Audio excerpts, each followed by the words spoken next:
나는 자랑스러운 태극기 앞에 자유롭고 정의로운 대한민국의 무궁한 영광을 위하여 충성을 다할 것을 굳게 다짐합니다.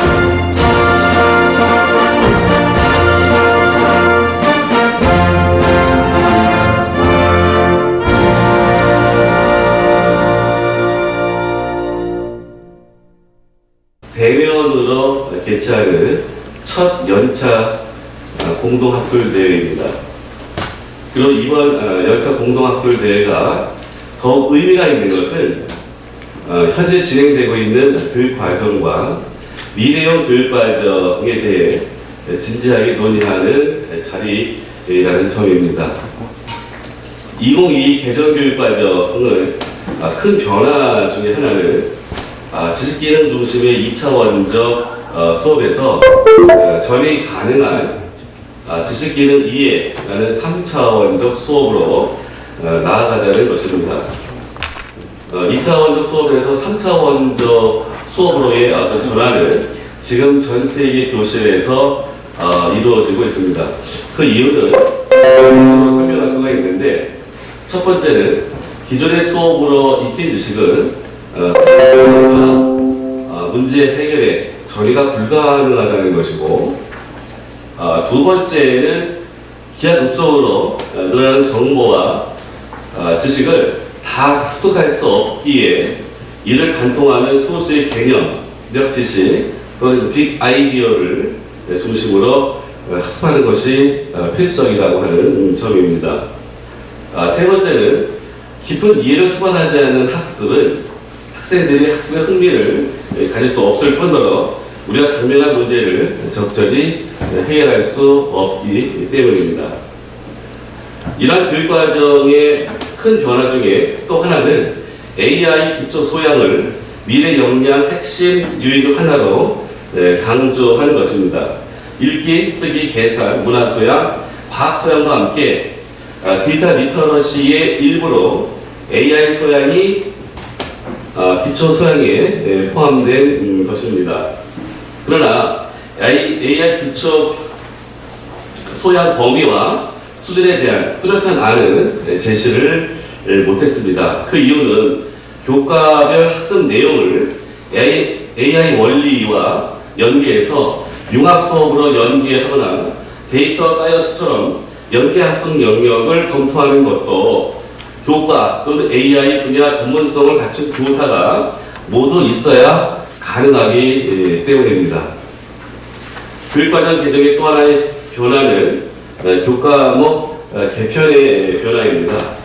교과목 개편 과정에서 일부 과목을 제외하고 특정 가치를 앞세운 교육을 강화하는 것을 두고 논란이 적지 않습니다. 예를 들면 고교 교과목 개편으로 인해서 현재 9개인 사회교육과의 일반 선택 과목을 4개로 축소가 됩니다. 이에 따라서 경제 과목은 사회 일반 선택 과목에서 제외되고 진로 선택 과목으로 배치가 됩니다. 수능이 공통 과목과 일반 선택 과목에서 출제되는 점을 고려하면 경제는 결국 수능에서 제외되는 일이 벌어집니다. 이번 연차 공동학술대회에서는 이러한 쟁점들에 대해서 많은 논의가 있으리라 생각이 됩니다.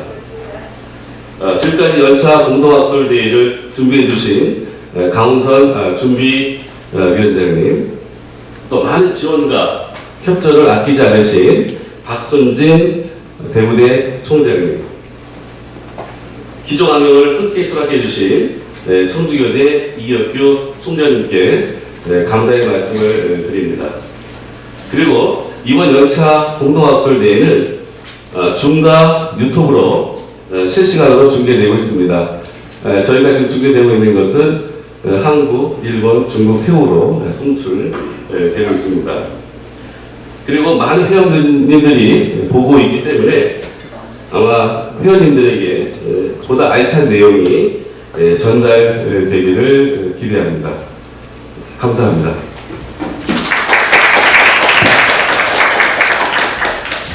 네, 한국사회과교육학회 학회장이시자 한국열린교육학회 학회장이신 이광석 학회장님의 인사 말씀이었습니다. 제가 처음 그 시작을 실수한 것 같습니다. 네, 오늘 행사는 한국사회과교육학회와 한국열린교육학회의 영차 공동학술대회입니다. 네, 감사합니다. 다음으로 대구대학교 박순진 총장님의 축사가 있겠습니다. 그 축사에 앞서서 박순진 총장님의 양력을 간단히 소개해 드리겠습니다. 박순진 총장님은 서울대학교 사회학과를 졸업하시고 같은 대학원에서 석사, 박사학위를 취득하셨습니다.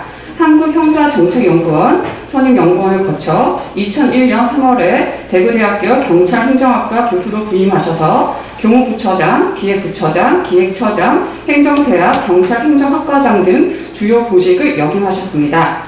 올해 7월 1일자로 대구대학교 제13대 총장으로 취임하셨습니다. 네, 박순진 총장님을 단상으로 모시겠습니다.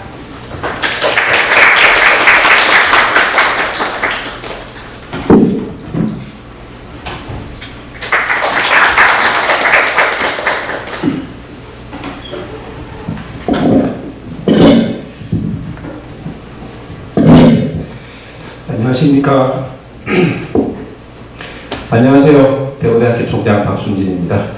오늘 2022년 한국사회과교육학회와 한국열린교육학회가 공동으로 주최하는 연차학술대회 개최를 진심으로 축하드립니다. 그동안 코로나19로 인해서 단연간 우리가 한 2년 정도 이상 대면 학회를 못한 것으로 알고 있습니다. 이번에 이렇게 직접 얼굴을 뵈면서 학회를 하면서 회원 여러분께서 여러 가지 어떤 성과를 공유할 수 있는 함께 논의하는 기회를 갖게 된 것을 진심으로 축하드립니다. 우리 대구대학교가 행사를 저희도 오랜만에 이렇게 직접 얼굴 뵈면서 행사를 하게 되었는데 우리 이광성 회장님 너무너무 반갑습니다. 그리고 이 대회를 준비하느라고 우리 대학의 강원성 교수님께서 무척 고생을 많이 하셨습니다. 감사합니다. 함께 행사 준비하느라고 도와주신 학생들에게도 깊은 감사의 말씀드립니다. 이번 공동학술대회는 시민교육과 미래교육과정에 대해서 논의하는 것으로 알고 있습니다. 최근 2년간 코로나19로 인해서 우리 사회가 크게 변화하였습니다. 앞으로의 사회 변화는 지금보다 더 빠르게 진행될 것으로 생각합니다. 이에 따라서 우리 시민 앞에서는 늘 새롭고 복잡한 문제들이 놓여있고 시민의 역량도 늘 도전받고 있는 것이 우리의 현실입니다. 기존의 지식이나 사고의 틀 그리고 전문가나 내지는 일부 사람들의 조력만으로 여기에 효과적으로 대응하기 어렵습니다. 대한민국이라는 민주사회의 시민을 양성하기 위한 학교 교육과정은 이러한 여러 가지 현실들을 직시하고 미래사회와 시대의 요청에 마땅히 응답해야 된다고 생각합니다. 오늘 아마 양 학회가 이런 중추적인 역할을 하는데 크게 기여하지 않을까 합니다. 앞서 학 회장께서 말씀하신 것처럼 2022년 새로운 교육과정 고시를 앞둔 시점에서 시민교육과 미래형 교육과정의 방향이라는 주제로 시민교육 및 학교 교육과정의 관심을 가지고 연구하고 여러 가지 정책 제안을 하시는 전문가들께서 이 자리에 모여서 그동안의 학문적, 실천적 성과들을 함께 공유하는 이런 노력들은 반드시 필요한 일이고 대단히 중요한 의미가 있다고 생각합니다. 오늘 이런 연차 공동학술대회가 능동적, 주체적으로 되어가는 시민을 기르는 교육의 방향을 모색하고 대안을 제시하는 데 크게 기여해 주실 것으로 기대합니다. 2022년 공동연차학술대회를 우리 대학에서 오늘 특히 날씨가 무척 좋아서 이런 아름다운 캠퍼스에 여러분들께서 좀 맑은 기운을 받으시면서 좋은 논의를 많이 하시면 좋겠습니다. 한국사회과교육학회와 한국열린교육학회의 무궁한 발전을 기원드립니다. 아울러 이 자리에 오신 모든 분들과 온라인으로 보고 계신 우리 회원 여러분들의 건성을 행운을 기원드립니다. 고맙습니다.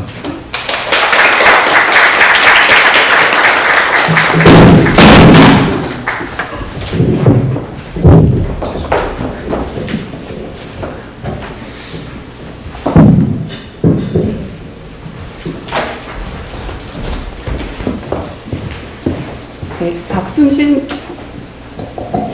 네, 박순진 총장님의 뜻깊은 축사였습니다. 네, 감사합니다. 네, 조금 빠른 진행이 되고 있는데요. 네, 이어서 전임 학회장님이신 청주교육대학교 이혁규 총장님의 기조 강연이 있겠습니다. 조금 빠르게 진행해도 될까요, 교수님? 지금, 네. 무려 15분이 앞섰지만, 네. 15분이 앞서면 네. 어떻게 할까요, 회장님? 네, 지금 이게 중계되고 있기 때문에 하시고 그거 뒤에 온 사람들 돌려볼 수 있거든요. 진행하시고 저희 식사 안 돌려봤으면 좋겠어요. 이게 수천에야만 수많은 네, 그러면 이혁규 총장님을 단상으로 모시겠습니다. 포인트가 있어요. 또 사안이 있는 게 좋을까요? 확인해서 드리겠습니다.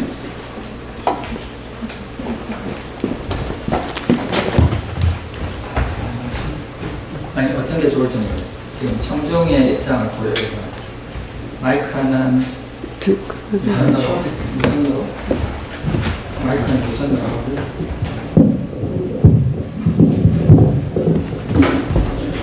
포인트를 주셔야 돼요. 네.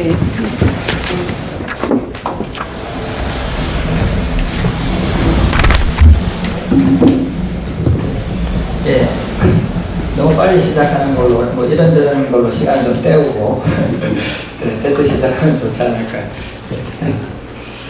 네. 저희, 사실 열린교육학회 또 한국사회과교육학회 저도 전임 회장을 맡았는데, 지난 몇 년 동안 코로나로 인해서 이렇게 대면에서 행사를 하는 게 거의 없었습니다. 오랜만에 이 화창한 날씨에 대구대학에 와서 우리 대면으로 이렇게 행사를 할 수 있게 돼서 정말 감사하고 또 기쁘게 생각합니다. 그리고 준비해 주신 강훈선 교수님 감사하다고 말씀드립니다. 마음으로는 이렇게 엎드려 절하고 싶은데 그리고 그 학회나 일정들이 많으실 텐데 토요일 귀한 시간 내서 우리 축사해 주신 우리 총장님께도 다시 감사합니다. 준비해 주신 회장님들, 임원들 모두 감사드리고요. 요 포인트 점검 좀 하고 사실 저도 마음이 좀 설레서 좀 일찍 오려고 그랬어요. 일찍 오려고 아침 6시에 좀 나서서 제가 지금 청주에 차가 없어가지고 렌트를 했는데 아침에 갖다 놓고 시동을 걸었더니 공기압이 낮은 걸로 빨간불이 들어오는 거예요.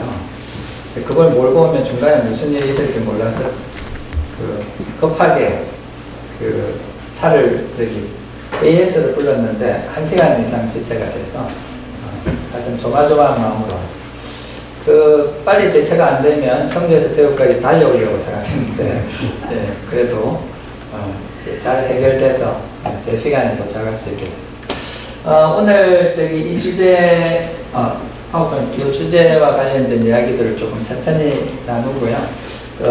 기조 강연의 설치가, 모든 강연의 설치가 빨리 맞추면 빨리 맞출수록 좋다. 회원들의 행복도가 좀 올라갈 것 같은데, 이야기 하다 보면 좀 길어질 수도 있을 것 같습니다. 그러나, 저한테 주어진 1시간을 넘길 것 같지는 않고, 조금 빨리 맞추고, 여러분들도 질문 받는 식으로 시작하도록 하겠습니다. 지금 여기 은조 교수님도 계시고, 여러 교육과정에 참여하신 많은 분들이 2022 새로운 교육과정 개정에 대해서 고민도 하시고 또 우리 2세대를 위한 좋은 교육과정을 만들기 위해서 여러 가지 또 고뇌하는 시간, 또 스트레스도 엄청 받으실 거예요. 저도 옛날에 교육과정 개발해 봤기 때문에 좋은 결과가 나오기에 집단지성이 모였으면 좋겠다 생각합니다. 목차는 이렇게 돼 있고요. 쭉 이야기 나눠보겠습니다. 교육과정 하면 이제 사범대에서는 가장 키워드 중에 하나죠. 교육과정을. 저는 이제 질적연구자입니다. 당신에게 교육과정이란 뭐냐? 이렇게 질문을 던져보겠습니다. 한번 손들어 보시죠. 1, 2, 3, 4, 5까지 다 할 테니까. 국가가 너무 자주 바꾸는 교육 내용에 대한 문서다. 연구부장이 방학 시간을 내서 만드는 학교 교육 계획이다. 학생들이 방에 에도 무릅쓰고 끝까지 진도를 내야 하는 교과서다. 임용고사 합격을 위해서 외워야 하는 수험서다. 한 번도 들여다보지 않은 나와 상관없는 책들은 다 저기 그냥 마음에 가장 땡기는 거에 손들어 봅시다. 1번. 예, 1번 한 꽤 많으시네요. 예, 반쯤 되시는 거예요. 2번. 예, 여기 연구부장 한 분도 안 계셔서 예, 2번에 손드시는 분이고 3번. 예, 그 선생님들이 많으셨으면 3번에 아마 손드셨을 거예요. 4번. 예, 사범대 학생들이 있으면 압도적인 다수가 4번에 손드셨을 거고요. 저는 서울에서 교사를 10년 가까이 했는데 저한테는 5번에 가깝습니다. 또 오면 갖다 꽂아놓고 봐야 될 이유가 전혀 없는 그런 문제였던 것 같습니다. 공식적으로 나와 있는 데피니션과 규정과 관계없이 어떤 사회적 창조물은 우리의 경험과 연관시키면서 일종의 의미망들을 만들어내죠. 그 의미망이 공적인 언어와 얼마나 유사하느냐 아니냐에 따라서 언어는 제대로 투명하게 소통되기도 하고 아니면 언어의 오염을 불러일으키기도 하는 것 같습니다. 그런 의미에서 교육과정 문서도 여전히 투명하게 우리 사회에 소통되면서 공유되는 공적 질서라기보다는 여전히 많은 문제를 가지고 있는 사회적 구성물이라는 생각을 하게 됩니다. 네, 교육과정에 크게 두 가지, 이건 이제 수업 시간에 전공하는 내용이지만 여러분들이 기본을 아시고 계신가 해서 다시 복습을 해보겠습니다. 예, 교육과정에 대한 전통적인 해석과 교육과정에 대한 재개념주의자에 대해서 우리는 이제 전자에 가깝죠. 타일러식으로 목표가 정해져 있으면 어떤 식으로든 그 목표에 달성하기 위해서 아이들을 두들겨 패고 때리고 졸게 만드는 교육과정. 그리고 교사는 진도를 나가야 되기 때문에 학생들은 졸고 있습니다. 이런 교육과정에 대한 고민 때문에 이게 우리나라만의 고민이 아니라 전 세계적인 고민이기 때문에 교육과정 학자들이 커리큘럼이라고 하는 원어를 다시 원초적으로 돌아가 보자 해서 찾아낸 단어가 라틴어죠. 쿠레레라는 단어고 그 쿠레레의 뜻은 그 경주를 달려가는 말과 사람들이 느끼는 생생한 경험, 그 경험의 성장 과정 그런 의미의 재해석된 커리큘럼이 우리 한국의 교단과 학교, 교실에서 살아 숨쉬고 꿈틀거리고 있느냐 이런 질문이 이제 우리에게 고민스러운 질문인 것 같아요. 근데 이제 그렇지 않다. 여기 빛이 너무 밝아가지고 잘 안 보이시는데 이게 우리나라가 아니고 1900년 초에 캐나다의 공교육기관의 교실 사진입니다. 여기 학생들 얼굴을 보세요. 얼굴 표정을 한번 주목해서 보십시오. 잘 안 보이지만 여기 앉아 계신 지금 청중들의 얼굴 표정과 너무 유사하죠. 안 웃으시는 거 보니까 화면이 잘 안 보이시네요. 이분들이 지금 공포영화를 보는 것처럼 굉장히 찌푸린 얼굴로 교단을 응시하고 있습니다. 이유는 뭐냐면 인력사 인권 개념이 발달한 아주 최근 이전까지 학교는 훈육의 공간이죠. 학교가 아침부터 저녁까지 두들겨 맞았습니다. 그런 곳에서 만들어진 학생들의 페이스, 얼굴 표정을 보여주는 것이고요.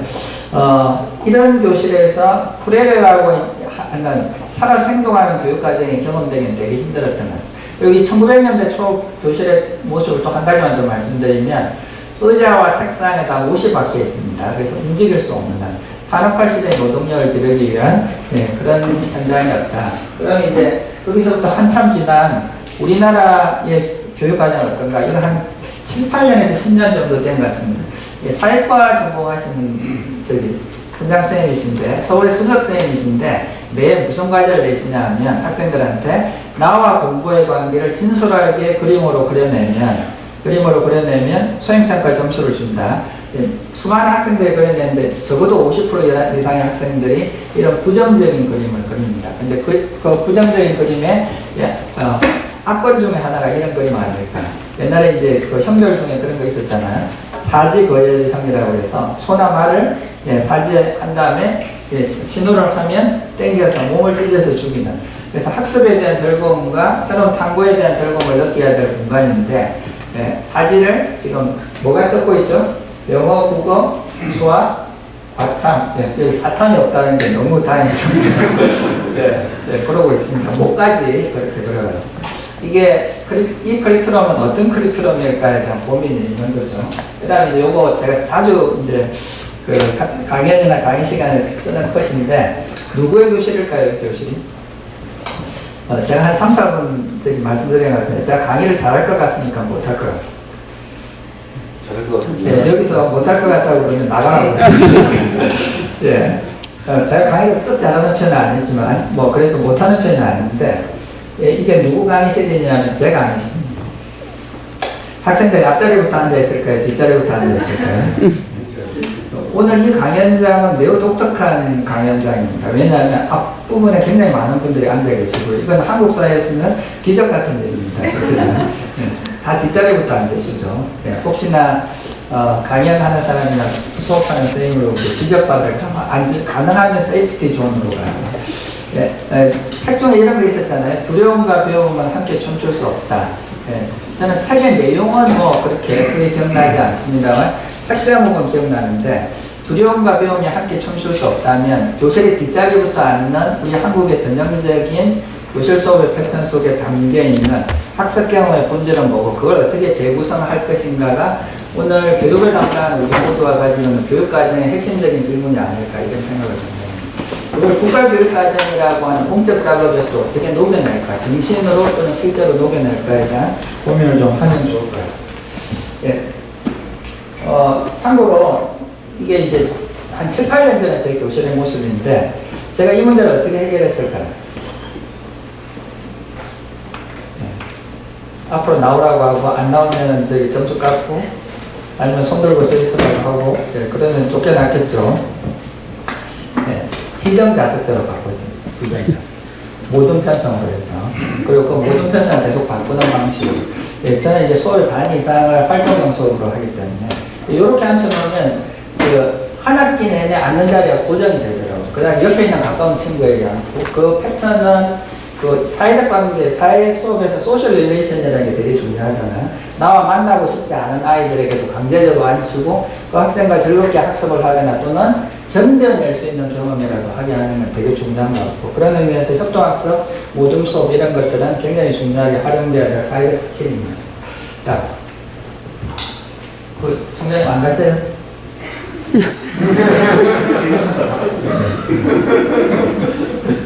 동업자가 앉아있으면 동종의 직종을 가진 분이 앉아있으면 굉장히 부담이 됩니다. 저기 적절할 때 뭐 끝까지 앉아 계셔도 저기 말리진 않고 그렇지만 저기 부담이 된다. 자,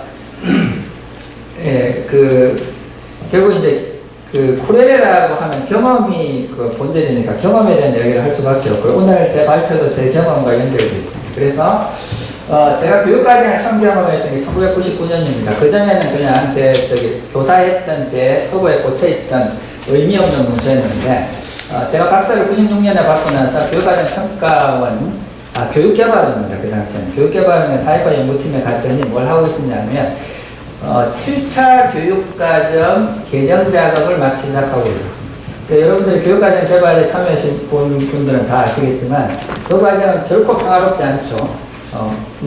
멱살 잡잖아요. 특정한 교과의 수업 실수를 줄이겠다고 하면 멱살 잡고 집어 던지고 바닥에 누워서 농성하고 하는 매우 정치적인 투쟁이었다. 그래서 그때 각병선 원장, 그때는 원장님은 아니셨던 것 같은데 각병선 교육학자께서 이런 말씀을 나직한 소리를 했던 기억이 나요. 교육과정 개발 과정은 교육적이어야 됩니다.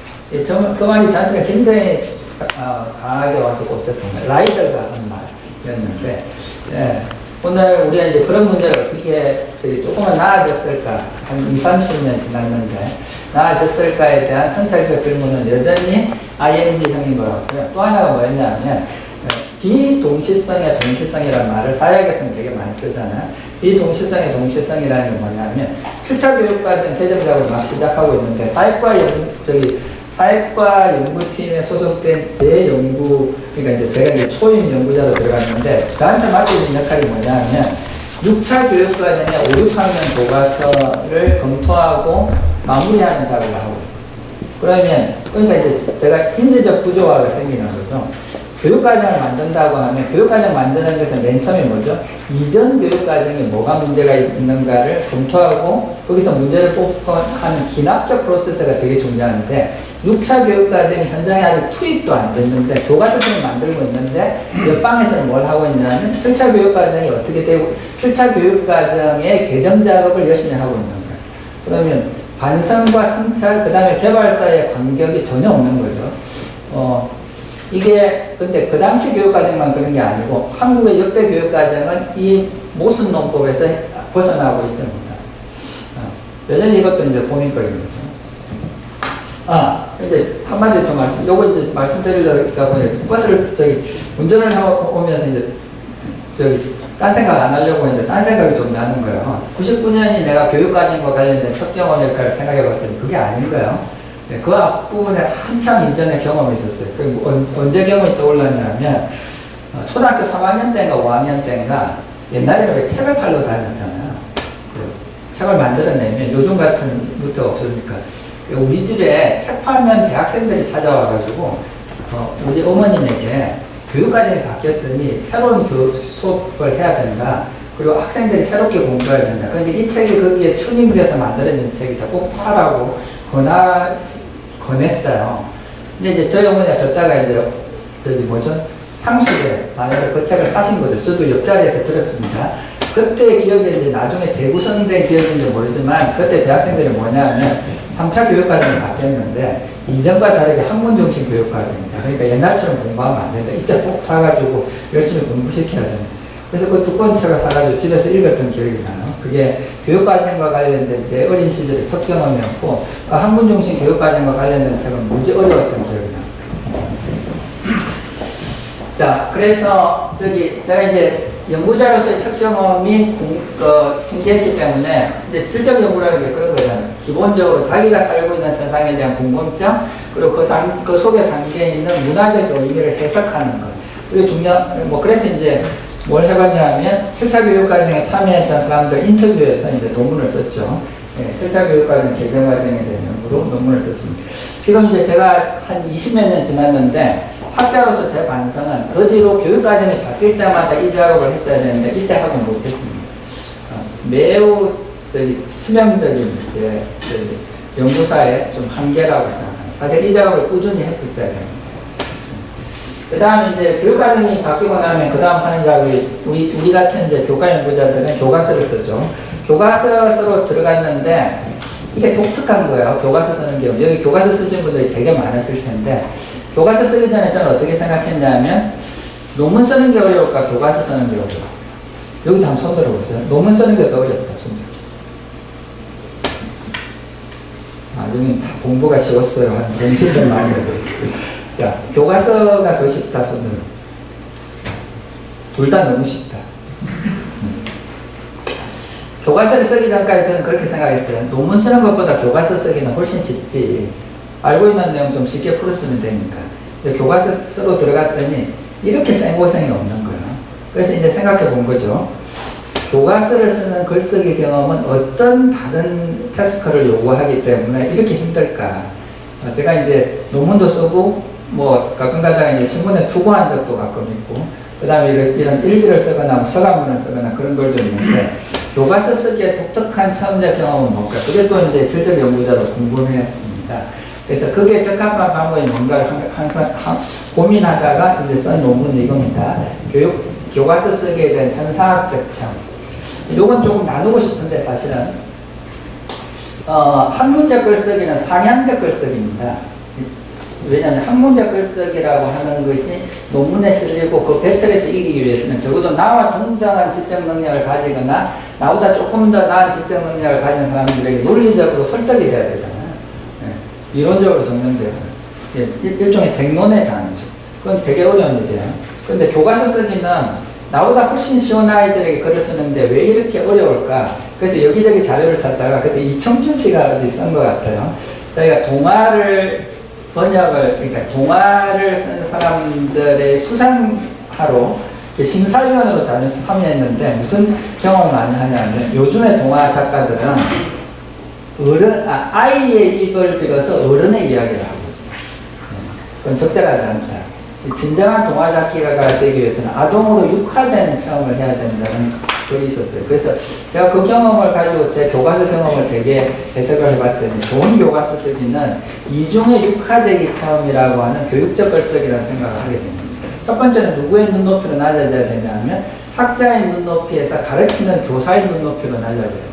근데 거기서 끝나는 게 아니고 또 한 단계 더 내려가서 아동의 눈높이라고 하는 육화되는 체험을 또 한 번 해야 됩니다. 근데 거기서 머물면 안 되고 그 아동이나 교사의 그 아동의 눈높이를 바람직한 세계라고 하는 또 한 번의 도약의 지점으로 이끌 수 있는 것에 대한 고민이 필요하기 때문에 그래서 학문적 글쓰기와 교육적 글쓰기의 다른 차이가 어떤 글쓰기 경험의 차이를 만들어내는가 뭐 이런 것들을 글로 썼던 기억이 납니다. 참고로 이 교과서는 통과에 대해서 돈을 꽤 벌었습니다.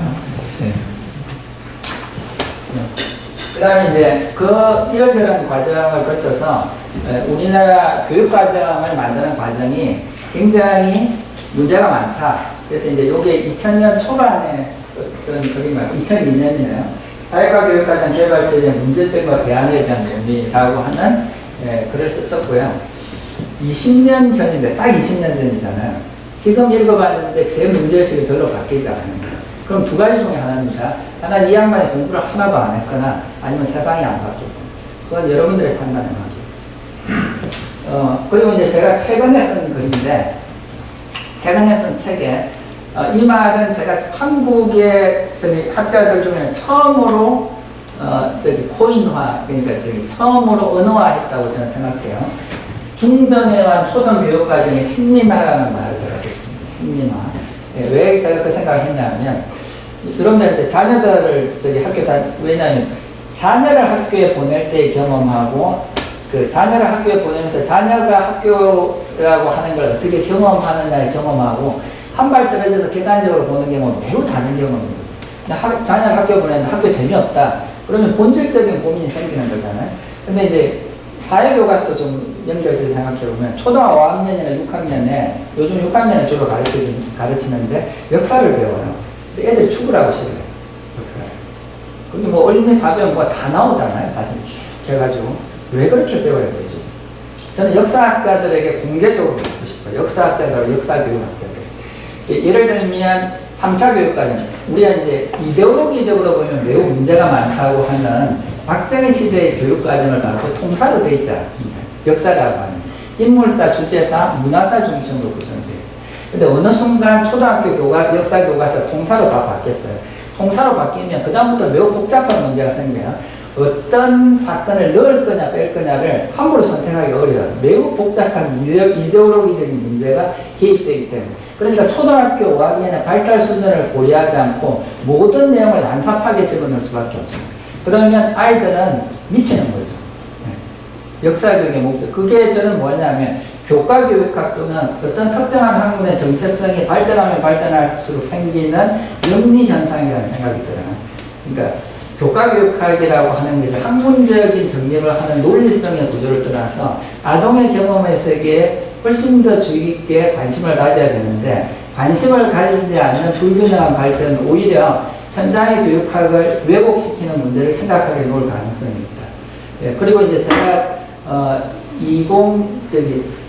7차 교육과정이 아니고 2007 교육과정 개정과정에 초등사회과 교육과정 개정작업을 맡았는데 지금도 똑같이 하고 있을 거예요. 초등사회과라고 하는 건 통합적인 아이디어를 만들어야 되잖아요. 그런데 24개 단어를 만드는데 8단어는 지리, 8단어는 일반사회, 8단어는 역사 이렇게 쪼개서 나눈 것 같아요. 그 다음에 주제 만들어 온 다음에 짜집기를 하죠. 그리고 제목은 어떻게 타이틀을 달죠? 초등사회과 교육과정은 융합적인 아이디어와 주제 중심으로 만들어진다고 우리는 포장하고 있습니다. 이 현상은 중등의 학문적인 스펙트럼과 학문적인 내용이 정교화될수록 초등의 발달 단계라고 하는 것을 무시하는 방식으로 저는 점점 더 진화될 위험성이 있다고 보고 이걸 저는 초등 교육과정의 신민화 현상이라고 저는 봅니다. 앞으로 이 분야에 제 의견에 동의하지 않을 수도 있지만 이 분야에 좀 관심 가졌으면 조금 더 연구가 필요하지 않을까 싶어요. 자, 2021년 오늘 지금 제가 말씀드리는 내용은 제가 작년에 썼던 책 한국의 교사와 교사되기의 한 꼭지에 나와 있는 내용의 핵심 내용을 말씀드리는 거죠. 그래서 제가 이제 뭐 한 조사했던 경험까지 포함하면 한 30년 가까운 교육과정에 대한 직간접적인 경험, 그래서 관찰자, 개발자, 심의자, 연구자, 해석자, 실행자로서 이런 교육과정과 관계를 맺고 있었고요. 그런 과정에서 한국의 교육과정은 패러다임의 전환, 오늘 제목이 그거잖아요. 패러다임. 패러다임이 잘 바뀌나요? 패러다임이 잘 바뀌지 않습니다. 잘 바뀌지 않지만 패러다임이 시프트 되기 위해서는 정상적인 상황에서 해결되지 않은 문제들이 꾸준히 쌓이고, 그래서 구축의 패러다임으로는 더 이상 해결되지 않는다고 생각하는 문제들이 어느 정도 사회적 공감대를 이룰 때 패러다임이 바뀌는 거라고 봐요. 그런 의미에서 제가 지금 하는 작업도 패러다임이 언젠가는 바뀔 거를 생각하고 돌을 또 하나 던지는 거죠. 그런 의미의 돌 던지기 작업은 계속돼야 됩니다. 네. 그 다음에 국가교육과정 개정 방식에 대한 문제. 이게 이제 패러다임 문제입니다. 한국에서 교육과정 개정 방식에 대한 패러다임 논쟁이 본격적으로 붙었던 거는 2000년대 초반, 1990년대 말, 2000년대 초반이었습니다. 왜 그랬을까 생각해 보니까 돌아가서 한번 생각해 보세요. 98. 돌아가셔서 생각하지 마세요. 돌아가서. 시계를 거꾸로 돌려서. 90년대 말은 그 밀레니엄에 대한 기대와 흥분으로 사회가 들썩거리던 때입니다. 그래서 제가 그때 96년에 저기 한국교육개발원에 가서 교육과정을 개발할 때 교육과정에 대한 비공식 명칭이 뭐였냐면 교육과정 2000이었어요. 그러니까 1000년을 내다보는 교육과정을 만든다고 하는 흥분, 기대 뭐 이런 것들이 있었던 거죠. 그래서 여러분들이 이제 과거 기억이겠지만 수준별 교육과정이라든지 이런 아이디어, 10+2라는 아이디어, 이런 아이디어들이 총체적으로 새롭게 실험되는 무대였다는 걸 좀 기억하시면 좋을 것 같습니다. 그래서 모두 논쟁이 붙었냐면 교육과정 개정 방식이라고 하는 걸 패러다임 시프트 해야 되지 않느냐에 대한 논쟁도 이 당시에 좀 본격적으로 교육학자들 간에 있었습니다. 근데 크게 이제 두 가지가 있었죠. 하나는 포구조로 대표되는 그 교육과정 패러다임을 바꿔야 된다고 주장하는 사람들이 있어요. 그래서 잘 아시는 내용을 제가 반복하는 것일 수도 있습니다만, 다시 말씀드려보겠습니다. 국가교육과정, 한국의 국가교육과정 개정 방식의 특징은 주기적으로 바뀐다. 그리고 한 번 바꾸면 얼굴만 조금 바꾸고 뭐 몸매만 조금 바꾸고 하는 게 아니고 전신 다 바꾼다. 위에서부터 발끝까지.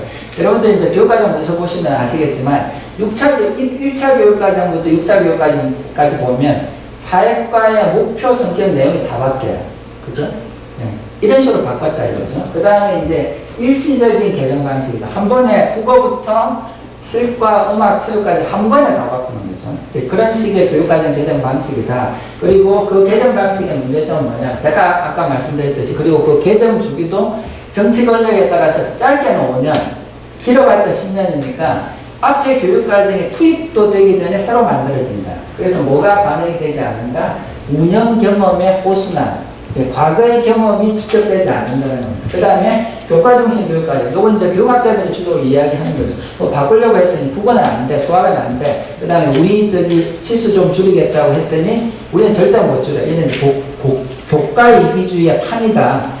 주로 그쪽 사람들은 그렇게 생각하는데 이 문제에 대해서 저는 이견은 좀 있습니다. 뒷부분에 질문할 시간이 남으면 좀 이야기하겠습니다. 총론과 강론이 국가교육과정 질발행이요. 이런 걸 바탕으로 한꺼번에 전면 바꾸기보다는 필요하면 수시로 바꾸는 부분 수시 개정 형태로 바꾸자고 하는 대안을 던졌습니다. 그때 저는 어느 편이었냐면 이쪽 편이었어요. 사실은. 그러면서 전면 개정 방식에서 부분 수시 개정 방식으로 전환하자는 주장을 했던 거죠. 그런데 이제 김재춘, 여기 영남대 지금 부총장을 하시고 계신데, 김재춘 교수께서, 반대 주장을 했어요. 첫 번째 주장은 뭐냐면, 국가교육과정은 주기적, 전면적, 일시적으로 개정됐다는 포문조의 주장 자체를 동의하지 않는다. 엄밀하게 말하면, 김재춘 교수의 말이 맞습니다. 주기적으로 개정된다는 말은 매 10년마다 개정된다는 게 주기적이잖아요. 근데 우리는 그렇게 안 바뀌잖아요. 대통령 바꿔 하면 바뀌니까. 네. 그런 의미에서는 주기적이라는 말이 맞지 않다. 그 다음에 뭐 경우에 따라서 일시적이거나 전면적 개정도 아닌 경우도 있다. 그렇게 주장했고요. 두 번째 문제는 뭐냐면 첫 번째 부분 수시 일시 개정이라고 하는 것이 맞다고 전제한다 하더라도 주기적 전면적 일시적 개정이 맞다고 전제한다 하더라도 부분 수시 개정이 기존의 교육과정 개정 방식의 문제를 해결을 못한다. 이게 김재춘 교수의 주장이었습니다. 그리고 근데 이제 저는 어떤 입장이냐 하면, 아주 엄밀하게 이야기하면, 김재춘 교수의 주장이 맞아요. 1번은. 예, 그런데, 은밀성을 조금 떠나서 사회적인 의미망으로 생각해보면, 주기적, 전면적, 일시적이라고 주장해도 큰 무리는 없다고 저는 봐요. 큰 무리는 없다. 그 다음에 이제, 두 번째 문제와 관련해서 부분 수시 개정이 옳으냐 아니냐에 대해서는 논란인데, 그거는 이제 다시 그 밑에 문제를 보겠습니다. 김재춘 교수는 뭐라고 했냐면, 개정의 문제점은 수기보다는 설계 중심의 개정이다. 여기 이제 공과대에 계신 분들이 계실지 모르지만, 그 건물을 지으면 설계도를 만들면 그냥 끝이잖아요. 그러면 자원을 동원해서 그대로 만들면 되고, 그 다음에 마음에 안 맞으면 돈이 많으면 허물고 다시 지어야 되는데, 사실은 우리의 교육 행위는 그렇게 바뀔 수가 없죠. 네. 근데 계속 설계 모델을 중심이다. 그 다음에 과잉 통제된 교육과정이다. 그 다음에 총론과 교과 교육과정과 일관성이 부족한 교육과정이다. 원인 규명 없는 처방 중심의 교육과정이다. 지나치게 위계화된 교육과정이다. 근데 제가 김재춘이 이야기한 개정의 문제점을 들여다보니까 공우조를 비롯한 부분 수시 개정자들이 주장하는 주장과 문제의식이 다르지 않아요. 문제의식이 똑같은 거야. 그럼 해법에 대해서 우리가 고민을 해야 되는데, 해법에 대해서 김재춘 교수는 뭐라고 이야기했냐면, 부분 수시 개정이 답이 아니고 국가교육과정에 힘을 빼는 것이 답이라고 주장합니다. 국가교육과정이 너무 강하게 통제하니 국가교육과정을 대강 만들고 나머지는 현장의 자율성을 주자. 그래서 자연스럽게 따라 나오는 게 교육과정 편성과 운영계량의 단위학교입니다. 여기서 제가 잠깐 멈추겠습니다. 손 한번 들어보십시오. 좀 교육과정도 개발하고 계시니까 어느 쪽에 손을 드시겠습니까? 부분 수시 개정 방식에 손을 들겠다. 세 분 손 드셨고요. 교육과정의 대강 권한이 한 8분 정도 손 드셨습니다. 네. 손을 드는데 혹시 불편하시면 발을 들어서 주시면 제 의견을 말하겠습니다. 저는 우리나라 공식 교육과정 문서에 07 교육과정부터 부분 수시 개정 방식으로 바꿨다고 공개적으로 혼명하고 있는데, 저는 제 해석으로는 한국의 현재 교육과정에서 부분 수시 개정 방식이 말 그대로 실천된 적은 한 번도 없다. 이게 제 견해입니다.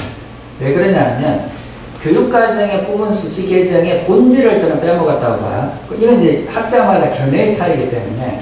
근데 부분 수시 개정의 본질이 뭐였냐면, 허경철 박사가 만들어 놓은 아이디어가 이거였어요. 저는 이 아이디어에 대체적으로 보이네요. 수시 부분 개정 방식이라는 건 정부가 필요하면 올해 국어 바꾸고 내년에 수학 바꾸고 그 다음에 사회 바꾸고 그게 아니고, 국가가 만드는 교육과정의 프로세스를 바꾸겠다는 거예요.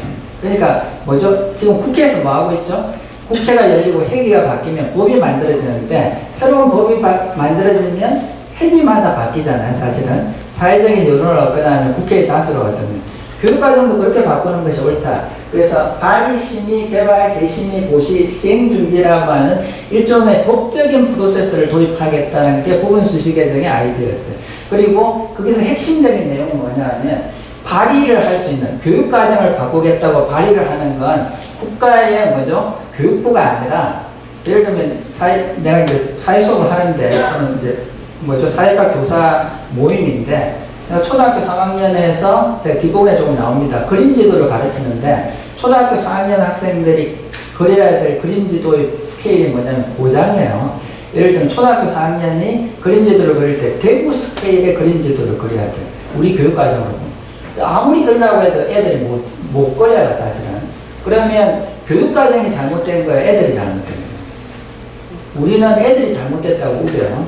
이건 교육과정이 잘못된 거잖아요. 그러면 모든 초등학교 3학년이나 4학년을 가르치는 교사들의 경험이 동일하고, 그거에 대한 해석과 결과가 동일하면 초등학교 3학년에 우리 고장 스케일로 그림지도를 그리라고 돼 있는데, 스케일 자체가 문제가 있다. 아동의 발달 단계를 보면 학교 주변이나 자기 뭐죠? 자기가 경험한 집 주변을 그림으로 그리면서 지도의 기본 원리를 이해하는 것으로 교육과정의 성취 기준을 바꿔달라. 이게 발이에요. 그럼 그게 올라가면 어떻게 되겠어요? 심의하는 시민진들이 자료나 데이터를 바탕으로 부분을 바꿔내는 거예요. 이게 수시 부분 개정이라는 아이디어입니다. 심지어는 허경철 박사는 그때 이 발의의 주체에 뭐까지 집어넣었냐면 학생들까지 집어넣었어요. 저는 그것까지는 동의하지 않습니다. 그러나 이렇게 바꾸어가는 과정은 국가가 독점하고 있는 교육과정 프로세스를 뭘로 바꾸는? 저는 비유적으로 이렇게 표현해요. 한 사람이 세상을 움직일 수 있습니다. 아니면 집단지성이 세상을 움직입니다. 우리 요즘은 답인데 거의 변하죠. 네, 브리테니카 백과사전보다는 위키피디아가 훨씬 낫다는 것에 동의한다면 지금 교육과정 개발하시고 계신 분을 한번 자기 심리를 한번 들여다보십시오. 이 중체단 국가교육과정 개발을 하는데 사회과 개발진은 몇 명이 지금 참여하고 있어요. 그 좁은 전문가가 짧은 시간에 주어진 아이디어로 만드는 교육과정이 퀄리티가 높은 교육과정이 나올 수 있다? 저는 동의하지 않습니다. 예, 제가 교육과정 개발해봐서 이러니까 좀 대통령 이름이 생각나네. 내가 뭐 해봐서 이렇게 독달에 빠지면 안 됩니다. 네. 그냥 제 견해가 그렇게 생각하죠. 자, 그래서 그 다음 페이지로 좀 넘겨서 그래서 이제 조금 전에 요 말씀 요 아이디어를 냈는데 사실 정부는 이 아이디어를 받아들이지 않았습니다. 그럼 뭐만 받아들인 거죠? 필요하면 수시로 개정한다. 그 아이디어만 받아들입니다. 자, 요거는 매우 논쟁적인 주제인데 교육과정을 대강화해야 된다는 것에 저는 2002년에 손을 들었습니다. 20년 지난 지금 생각이 바뀐 게 이 부분이에요. 교육과정을 대강화하는 건 전 답이 아니라고 봐요. 비유로 예를 들겠습니다. 오늘 제가 빌린 차를 몰고 아침에 운전을 했잖아요. 빌린 차를 몰고 운전하면 그 안에 공간이라든지 그 다음에 운전의 스킬이라든지 이런 것들이 좀 익숙하지 않으니까 굉장히 긴장한 상태로 왔어요, 사실은.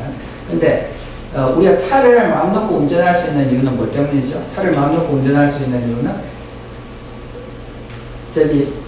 열심히 엑셀을 밟았다가도 엑셀러레이트의 성능이 아주 좋다 하더라도 브레이크를 밟으면 그 브레이크가 엑셀과 동일한 정도의 성능이 있어서 컨트롤이 가능하다는 믿음 때문에 우리가 운전을 하고 있는 거예요. 제가 이 말씀을 드리는 이유가 뭐냐면 국가교육과정의 대강화라고 하는 건 저는 균형축을 상실했다고 봐요.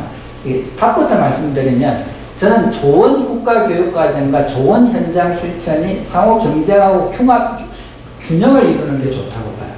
그런데 국가가 좋은 교육과정을 만드는, 국가가 독점하고 있는 게 기분이 나쁘니까 저 국가교육과정의 힘을 바꿔서 떼서 현장으로 다 돌리겠다? 그럼 현장 선생님들은 우리한테 아무것도 안 주고 나보고 다 알아서 하라는 거예요. 저는 그건 나쁜 사이클이라고 보는 거죠. 좋은 국가교육과정과 좋은 국가교육과정을 만들어서 줘서 좀 초임교사나 그분의 버벅거리는 선생님이나 그 주제가 익숙하지 않은 선생님이 들여다봐도 그걸 따라만 해도 일정한 정도의 수업이 될 수 있을 정도의 표준적이고 좋은 도구를 제공하는 것. 그럼 국가가 해야 될 일입니다. 왜 병원에 가시나요?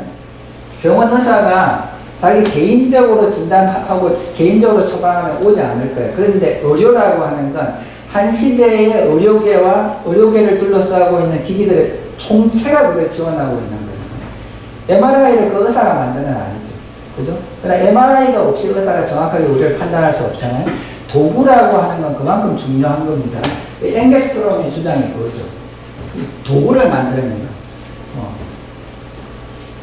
도구 없이, 좋은 도구 없이, 근데 이제 제가 이 주장을 했는데, 제 생각이 잘못됐나 해서 살려봤더니, 이것도 외국 학자들도 의견이 다양할 테니까, 미국에서 2019년에 나온 NCE라고 하는 미국의 국립연구소에서 나온 책인데, 전 세계적으로 교육을 잘하고 있는 나라들을 벤치마킹한 책입니다.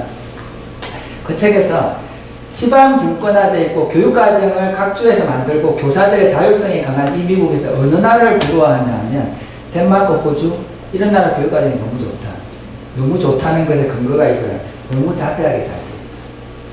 교육과정의 성취 기준도 잘 돼 있을 뿐만 아니라 이 성취 기준을 제대로 학생들이 달성했다고 하는 학생 작품의 예시와 이 예시가 왜 좋은가에 대한 선생님의 추석까지 다 제공합니다. 얼마나 좋은 교육과정. 교육과정에 힘을 뺀다는 것에 저는 동의하지 않습니다. 좋은 교육과정입니다. 대강화. 그런데 또 한 번 뭐냐면, 그래서 상세화돼야 됩니다. 그런데 어떤 건 뭐냐, 대강화도 필요하다고 생각해요. 그래서 뭐 이런 거죠. 힘을 뺄 때는 빼고 집어낼 때는 집어넣고, 우리 국가교육과정 문서를 봐서 통제와 권한이 강한 지나치게 가대한 부분은 힘을 빼고, 현장 선생님들에게 도움이 부족한 부분은 훨씬 더 상세하고, 이 두 가지가 저는 같이 가야 된다. 그리고 좋은 교육과정을 만들어주되 이걸 금가옥조처럼 따라야 된다고 생각하는 건 브레이크의 역할을 무시하는 거예요. 뭐죠? 선생님들이 열심히 그걸 하되 우리 교실의 경험이나 집단적 경험을 바탕으로 이 교육과정은 안 맞다 그러면 언제든지 발언하고 바꾸어낼 수 있는 거죠. 그게 엑셀과 브레이크가 함께 작동하는 거죠. 근데 저는 미스펑션 하고 있다고 봐요. 우리나라 80년 국가교육과정 여전히 이 주제에서 크게 벗어나 있지 않고, 국가 통제로부터 벗어나고 있지 않다고 봅니다. 자, 그래서 저와 유사한, 제 생각이 옳은가는 사실은 확신하기 어렵죠. 근데 다른 나라의 대가들이 유사한 주장을 하면 조금 힘을 받잖아요.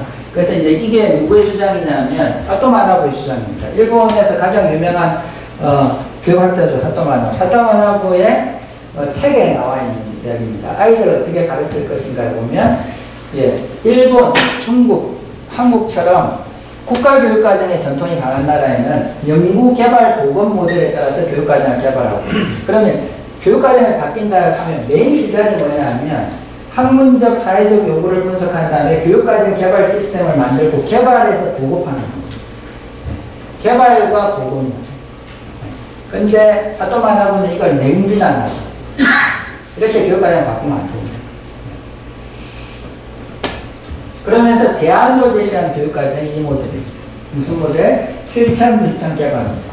첫 번째 해야 될 게 뭐냐면 사회적 요구 조사하고 학문적 동향 검토하고가 아니라 현재 살아있는 교육과정, 커리큘럼 인유저라고 영어로 표현하죠. 살아있는 교육과정을 꼼꼼히 들여다보는 것에서부터 교육과정 개정 작업을 시작하세요.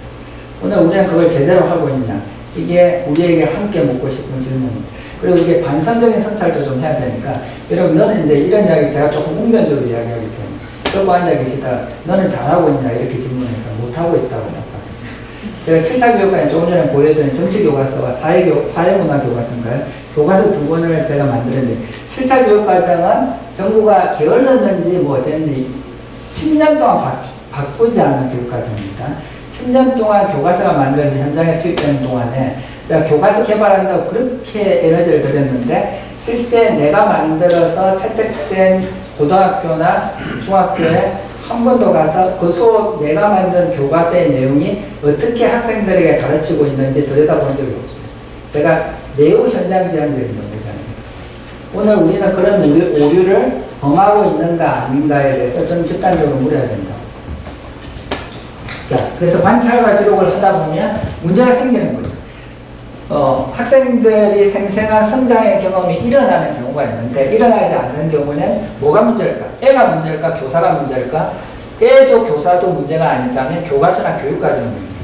그러면 비평의 수준이 어디까지 올라오는 거죠? 수업 비평이나 교사에 대한 비평을 넘어서 국가교육과정에 대한 비평의 단계까지 올라오는 거죠. 그러면 그 교육과정에 대한 비평 작업이 비로소 교육과정 개발에 피드백되는 거예요. 어느 쪽이 더 좋다고 생각해요? 여기서 잠깐 손들어 보시죠. 자, 우리에게 익숙한 전자가 좋다고 생각하세요? 이쪽이 좋은 모델이에요. 이 모델이 괜찮은 것 같습니다. 네. 이 모델이 괜찮은 것 같아요. 손 내리시고. 첫 번째 모델에 손드신 분은 한 분도 없습니다. 그렇다면 우리가 패러다임 시프트를 이 새로운 모델에 따라 할 수 있을까? 이 새로운 모델이 반영되는 국가의 교육과정 개발 체제는 어떤 것이어야 될까에 대한 고민이 저는 필요하다고. 근데 이제 제가 책을 쓰면서 그걸 그대로 따라서 카피하려고 하니까 사실은 책의 마지막 버전까지 따라서 카피하다가 맨 마지막에 조금 자존심이 상했어요. 일본 학생한테 내가 그대로 따라오는 거야. 그래서 조금 바꾸자. 그래서 창의력이 없는 제가 아이디어를 낸 게 조금 더 하는 게 자기 창의력이에요. 그래서 제가 두 개를 그냥 섞었어요. 그래서 제가 조금 전에 한 아이디어는 강력한 국가교육과정. 국가교육과정에 힘을 빼는 것이 답이 아니라면 강력한 국가교육과정도 존재해야 됩니다. 국가 수준에서 이게 잘 작동해야 돼요. 개발과 보급이 동시에 뭐죠? 현장 수준에서는 그걸 비판적으로 분석하고 새로운 대안을 내고 재구성할 수 있는 현장의 역량도 같이 강화해야 돼요. 그래서 제가 그걸 이름을 뭐라고 붙였냐면 실천개발 병존수단 모델이라고 이름을 붙였습니다. 이게 제 모델이에요. 네, 그러면 어떻게 바뀌냐면 실천개발 병존수단 모델을 제안하면 국가가 교육과정을 만들고 현장에 내려보내는 구조에서 국가 수준 교육과정과 현장 수준 교육과정의 권력관계가 이렇게 상호 수평적인 것으로 바뀌지 않을까 생각합니다. 자, 요거는 제가 그 실천개발 병존 모델의 예시를 들기 위해서 초등학교 나중에 한번 찾아보세요. 제가 책에도 실어놨는데 초등학교 그림지도 관련된 교육과정 내용이 변천입니다. 우리나라 초등학교 3학년이나 4학년들은 그림지도를 그려요. 지도를 실제로 나가기 전에. 근데 그림지도를 그리는데 그 그림지도와 관련된 성취 기준이 매번 이렇게 바뀌었어요. 근데 제가 이걸 쭉 읽어보면서 왜 바꿨는지를 잘 모르겠어요. 왜 바꿨는지. 그러니까 여기 지금 교육과정 개발 책임을 맡고 지금 성취 기준 만드신 분도 계시는데 돈을 주고 바꾸라. 안 바꾸고 그냥 가져가면 너 연구비 줬는데 안 바꿔? 이 맥락이 작용하는 거예요. 그렇죠. 개발이라고 하는 것이 작동하는 순간. 현장의 경험을 들여다보는 거예요. 그런데 실천 조금 전에 이 모델이거나 또는 사또마나부식의 원래 모델을 보면 이런 거죠. 4-0101이 우리 마을 또는 고장의 모습을 자유롭게 그려보고 서로 비교하는 공통점과 차이점을 찾아 고장에 대한 서로 다른 장소감을 탐색한다. 이거는 저는 이제 교대 있으니까 일반 사회 영역보다는 지대 영역이 조금 가깝습니다. 교대는 다 다르니까 이 교육과정은 이전 교육과정에 비해서 조금 달라진 교육과정입니다. 사실은. 예. 고장하고 마을을 그리기는 하는데 뭐가 들어가냐면 장소감이라고 하는 새로운 개념이 들어갔어요. 예. 그거는 지리에서 뭐죠? 그 객관적인 지리가 아니고 프라이빗 지오그래피, 사적인 경험이라고 하는 게 되게 중요하다. 예를 들면 대구 교대를 제가 10년 만에 왔는데 거의 10년 만에 왔습니다. 근데 이 대구 교대는 저한테는 독특한 공간이에요. 왜냐하면 제 집사람의 직장이기 때문에. 여러분한테 또 별개의 다른 의미를 가지고 있죠.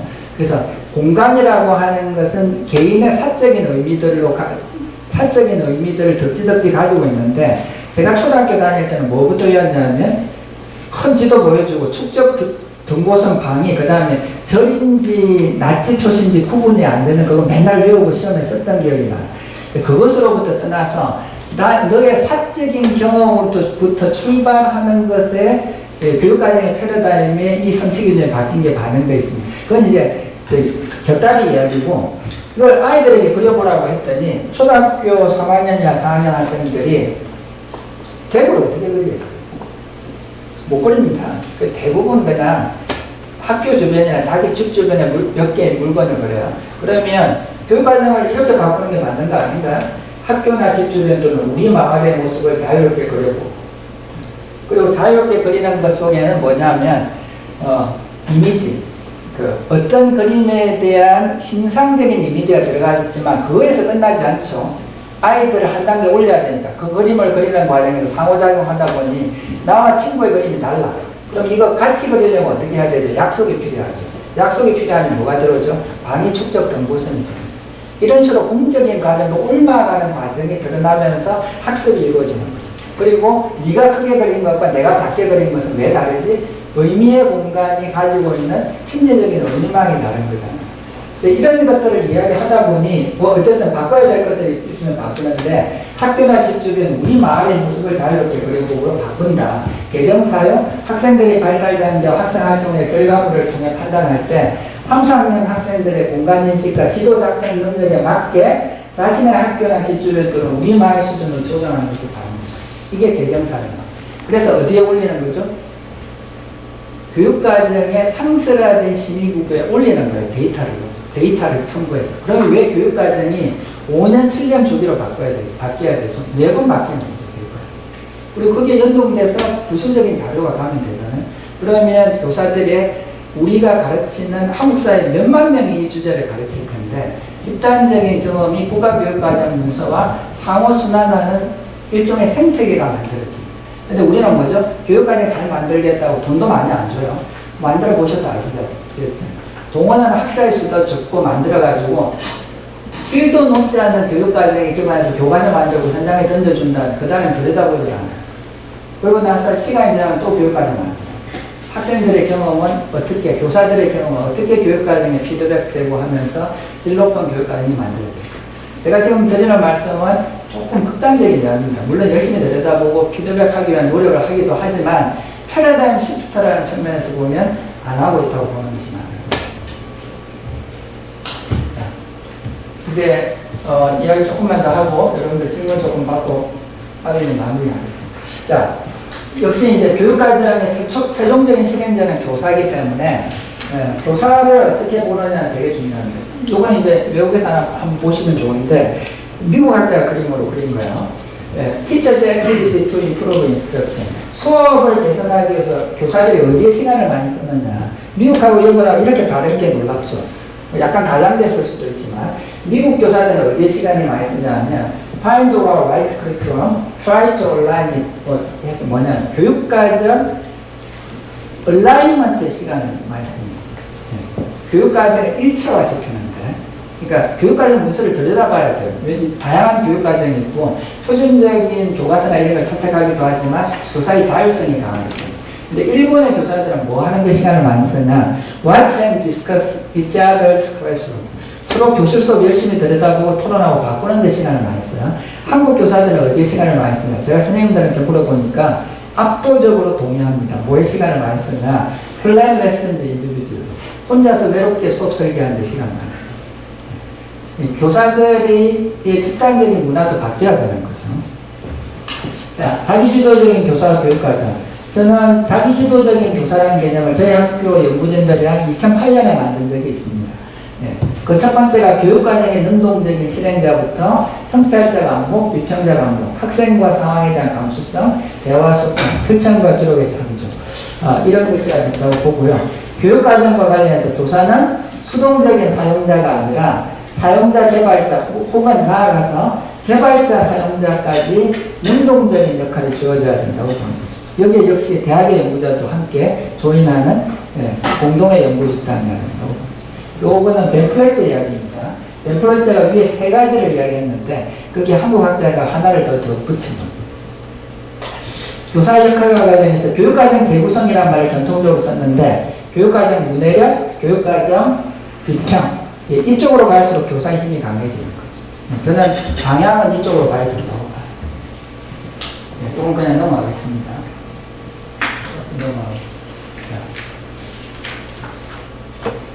사회과 교육과정. 제가 책에다 쓰는 건데 동의할 수도 있고 안 하실 수도 있는데 저는 부분 수시개정의 아이디어가 작동하는 상태에서 주기적인 국가교육과정은 10년 내지 12년 주기설이 저는 적당하다고 봐요. 일본이 10년 주기설로 하고 있고 핀란드도 10년으로 하고 있는 걸로 알고 있습니다. 자, 10년으로 해야 뭐죠? 한 번 교육과정 만든 게 초등학교 1학년에서 고등학교 10학년 또는 초등학교 3학년에서 고등학교 12학년까지 한 차례는 볼 수 있는 거예요. 한국의 교육과정은 교육과정을 만들고 나서 초등학교 1학년이 시작한 교육과정이 고등학교 10학년까지 한 차례도 돈 적이 거의 없습니다. 한국의 교육과정은 현장에서 한 번도 실행된 적이 없는 미생의 교육과정을 우리가 지금까지 계속 만듭니다. 그게 옳은가? 그 다음에 실천개발 경조순환 모델에 기반해서 현장의 실천이 국가교육과정에 반영될 수 있는 절차를 마련해야 돼요. 교육과정 문서를 연성문서가 아니고 경성문서로 법을 바꿀 때 어떻게 바꾸세요? 법을 처음부터 끝까지 바꾸세요. 이 법조문을 바꿔야 될 필요가 있을 때 바꾸는 게 일반적입니다. 전면 제정하는 경우도 있지만 왜 교육과정 문서를 성취기 중 하나하나를 다 바꿔야 되죠? 데이터와 경험도 쌓이지 않아요. 저는 그래서 결과적으로 한국의 교육과정 문서의 개발 과정은 현장 교사들의 경험을 철저히 무시하도록 설계되어 있다고. 필요가 없는 거예요. 내 아이디어로 만드는 거예요. 그런데 경성문서로 바꿔보세요. 이거 바꿔야 되는데 증거를 가져와. 그럼 뭘 해야 되죠? 현장에 실천된 데이터와 증거를 가져와야 돼요. 또는 뭐죠? 학문적인 재신 경향이나 외국의 사례를 가져와요. 그러면 교육과정 문서를 바꾸는 과정이 매우 논리적으로 엄밀해질 수밖에 없어요. 그 다음에 국가교육과정 문서를 잘 만들기 위해 노력해야 되고요. 교육과정에 대한 연구를 상시하고 전문가를 육성해야 됩니다. 국가교육과정의 교육과정 문서의 사용 설명서를 약이 아무리 좋다 하더라도 그 약을 오남용하면 죽을 수도 있습니다. 교육과정을 잘 만들어놨는데 이거 어떻게 사용해야 되지? 교육과정 해설서가 아니고 교육과정에 대한 메타 설명이 들어가요. 예를 들면 사회과 이런 문제 많죠. 논쟁적인 주제를 다루는데 교사가 검찰 수사를 받아요. 복잡하죠. 교육과정 문서에 논쟁적인 문제는 논쟁적으로 다루고 이렇게 다뤄야 되면 교사의 해석의 한계는 어떻다. 그 다음에 문제가 발생할 때는 어떤 프로세스를 해결해야 된다는 가이드라인을 저는 들어가야 됩니다. 그게 모든 문제를 해결할 수는 없지만 적어도 교육과정 해설서가 성취 기준에 대한 하나하나의 해석이 아니고 교육과정 문서의 사용 방법에 대한 메타 설명이 들어가야 됩니다. 그게 현장 선생님들이 교육과정을 안심하고 사용할 수 있는 도움을 주는 방식입니다.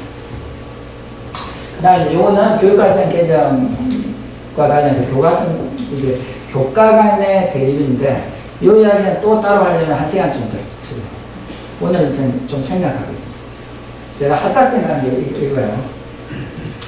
이번 2022 교육과정, 우리나라 교육과정 총론이 정하는 강론에 따르도록 저는 필요하다고 봐요. 그런데 총론이 정하면 강론에 따르는 과정에서 총론 개정 과정에 강론 전문가들이 또는 현장 교사들이 저는 대등한 입장에서 발언하고 함께 만들어야 된다. 그래서 지금도 그렇게 하고 있지 않아요. 지난 교육과정 개정할 때 사회과, 지리역사, 일반사회가 얼마나 치열하게 싸웠어요. 저는 온라인 토론 과정에 들어가서 너무 자괴감을 심하고 민주시민을 양성하는 사회과에서 저렇게 대놓고 싸우는 거예요. 이런 말까지 해서 어떨지 모르겠지만 나중에 지우세요. 시정 잡혀가 싸우도 저렇게 싸우지 않겠죠. 특정한 교과의 시수를 확보하는 게 저렇게 중요할까? 아이들은 어디가? 근데 가만히 생각해 보면 싸우는 사람들이 그렇게 싸우도록 만들어 놓고 있는 구조가 있어요, 구조. 그러니까 우리가 싸우는 것을 넘어서 그 구조 자체에 대해서 성찰하면 그 구조를 바꾸는 노력을 하게 돼 있거든요.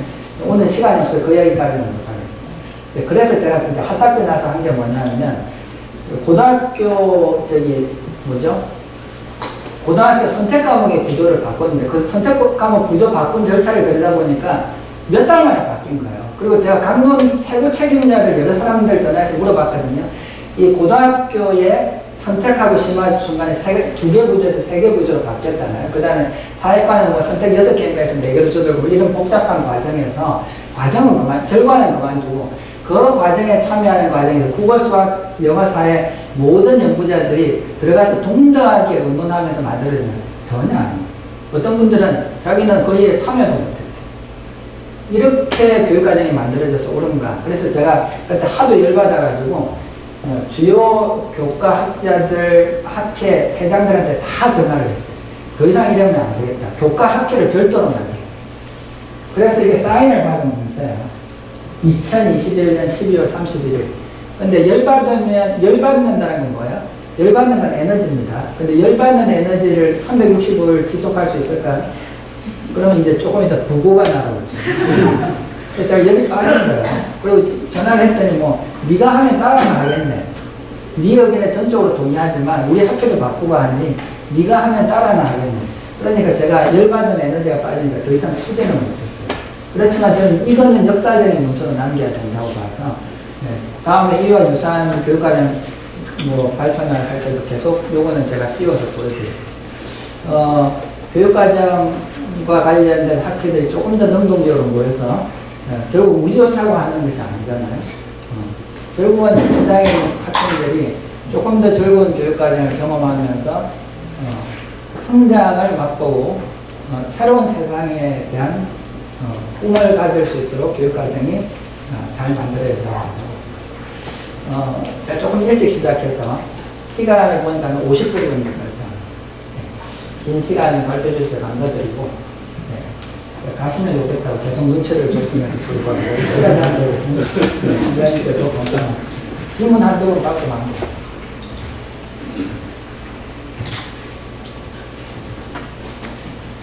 예, 보겠습니다.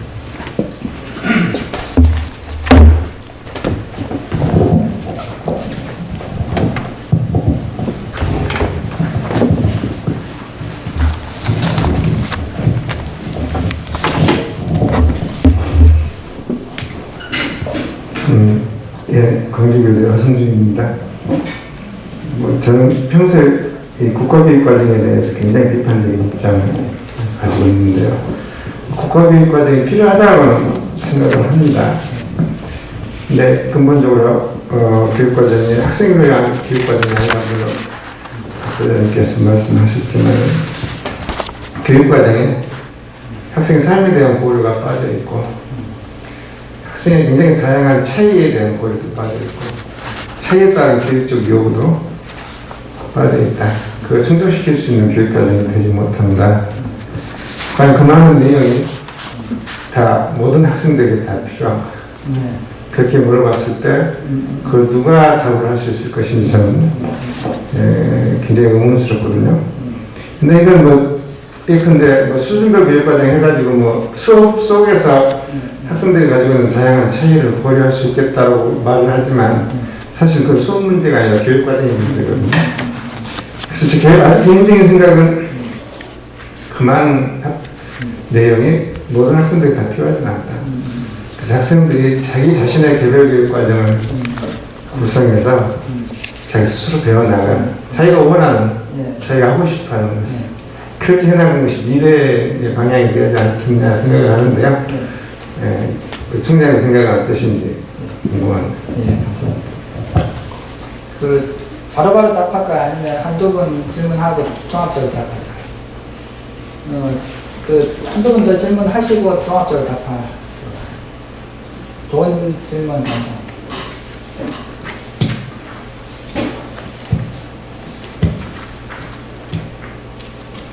예, 그럼 답하는 동안에 또 한번 생각해 보시면 좋겠습니다. 좋은 국가교육과정이 뭔지에 대한 우리의 삶도 분명하지는 않습니다. 제가 아까 그 말씀드렸죠. 어떤 건 대강화해야 되고, 어떤 건 힘을 빼야 되고, 어떤 건 상세해야 된다. 그 다음에 교육과정에 대한 메타 해석도 필요하다. 이런 이야기도 좀 들었는데,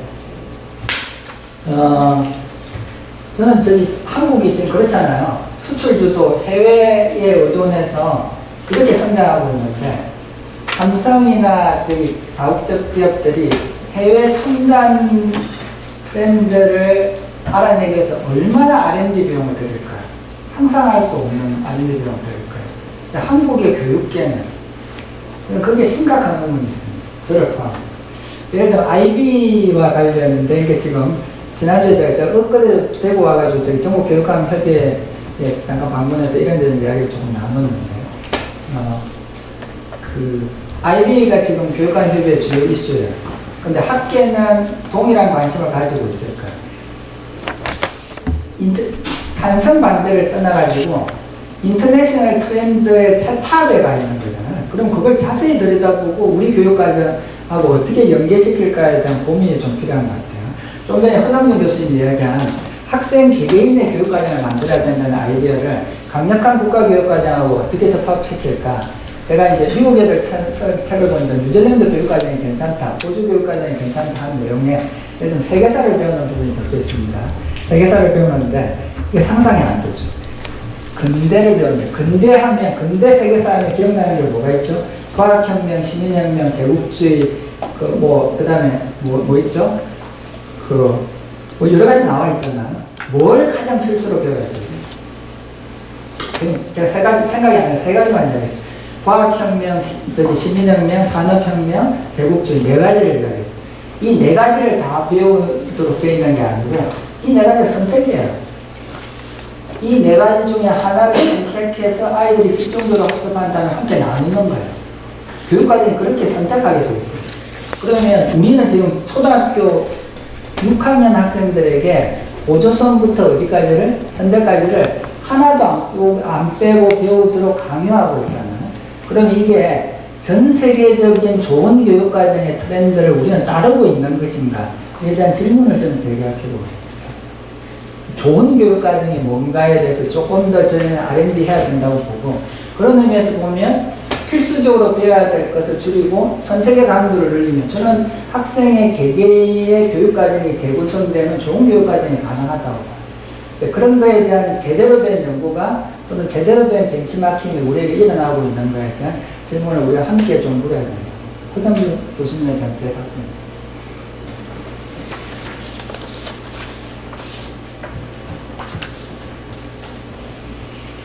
자, 저기 피로도 또 있으시고, 저녁 시간보다 조금 빨리 마치셔드리는 게 좋을 것 같아요. 제가 15분인데 20분 안에 맞지? 질문이 들어와. 네.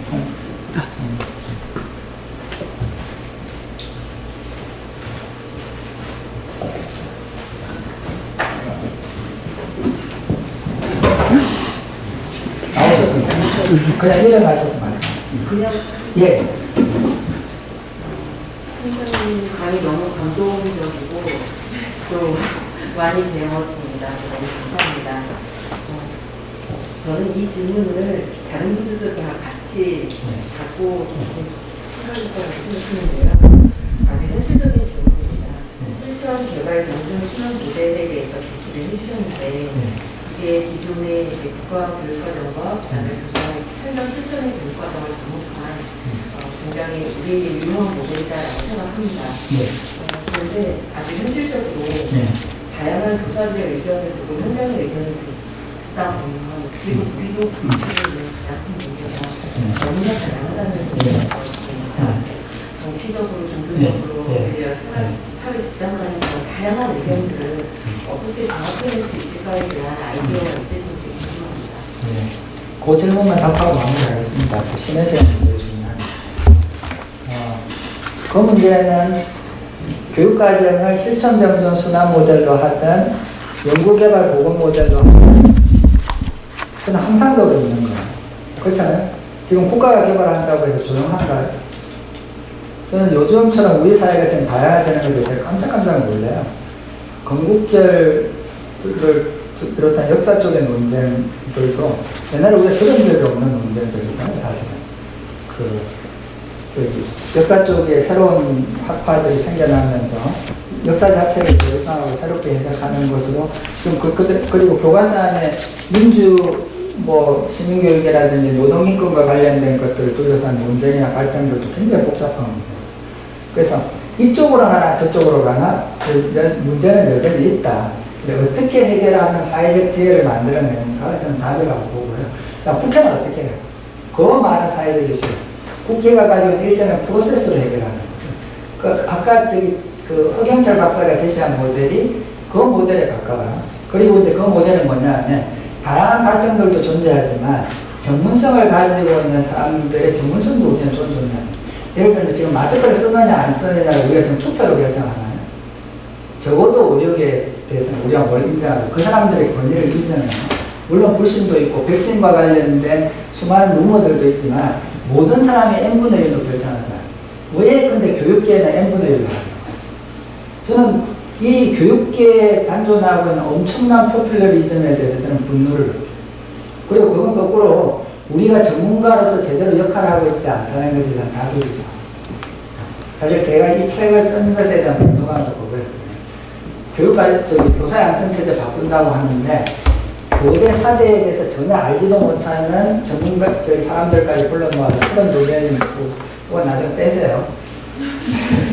32명이 모여가지고 해외 전문가든 국내 전문가든 전문가가 발제를 하고 저는 찬반 해가지고 배심원 판결을 할 줄 알았어요. 그런데 포스트잇 붙여서 교원 양성체제가 어느 방향으로 가는지 오는 이런 포퓰러리즘이 만연하도록 한국의 교육계는 왜 만드는 것도 없을까?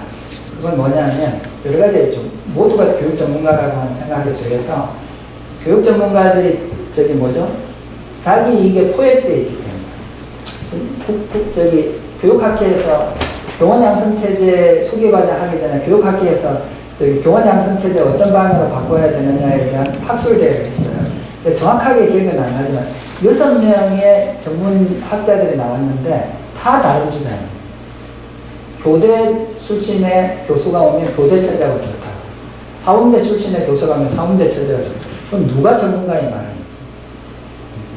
우리의 전문성이 자기 이익에 포획되지 않고 공적 담론에 가까워지는 전문가가 많아질수록 전문성이 포퓰러리즘의 함정에 함몰되지 않아요.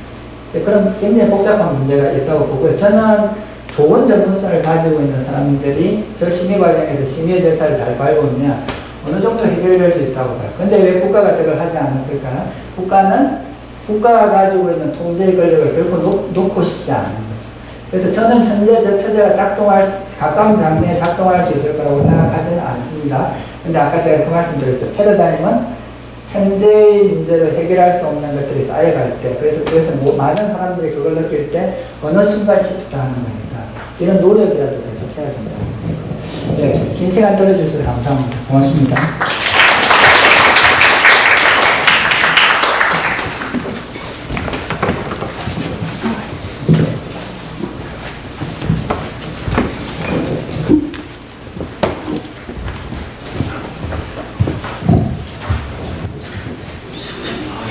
네, 지금 한창 2022 개정 교육과정 작업이 바삐 마무리되는 시점에서 우리나라 사회과 교육, 나아가 우리나라 교육과정의 현실을 되돌아볼 수 있었던 강연이었던 것 같습니다. 네, 감사합니다. 네. 강연 중간에 조금 저희가 시간이 남아서 초등교육과정의 지역, 사회, 의미의 공간을 말씀하시면서 교수님의 사모님과 총장님의 사모님과의 대구의 인연을 말씀해 주셨는데, 저도 대구가 의미의 공간입니다. 한 달 전에는 제가 제 고향 진주인데요. 진주의 딸로서 경조교육학회를 참석했다면, 오늘은 대구의 명의로서 이곳 대구대에 방문하였습니다. 그래서 약간 시간이 남아서 제가 빠른 진행 때문에 걱정했는데, 이제 교수님의 총장님의 뜻깊은 강의로 시간을 풍성하게 채웠고요. 다음은 저희가 내빈 소개를 생략했는데, 저희 2020년도에 학계에서 사회과 교육에서 새롭게 출발하시는 신임 교수님들을 소개해드릴까 합니다. 네, 많은 분들이 이제 새롭게 출발하셨는데 지금 아마 방송으로 보고 계신 것 같고요. 현장에 계신 분들만 소개 올리겠습니다. 카메라를 제가 호명 그리면 일어서 주시고 카메라 좀 돌려주십시오. 격식 없이 그냥 임의 순서로 호명 드리겠습니다. 춘천교육대학교의 김태한 교수님. 뜨거운 박수 축하해 주시기 바랍니다. 공주교육대학교의 박하나 교수님. 그리고 이곳 대구대와 가장 근접한 곳에서 지금 새롭게 시작하시는 대구교육대학교의 김재근 교수님입니다.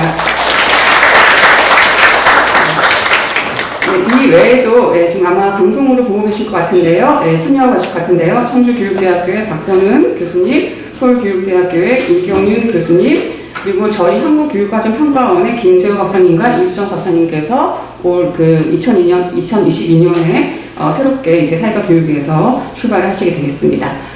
그리고 저희가 이제 교육과정에 대해서 강의를 주셔서 저희가 지금 교육과정 개정 때문에 엄청나게 마음고생을 하고 계시는 교수님들을 소개해드리고 싶습니다. 여기 현장에 오셨습니다.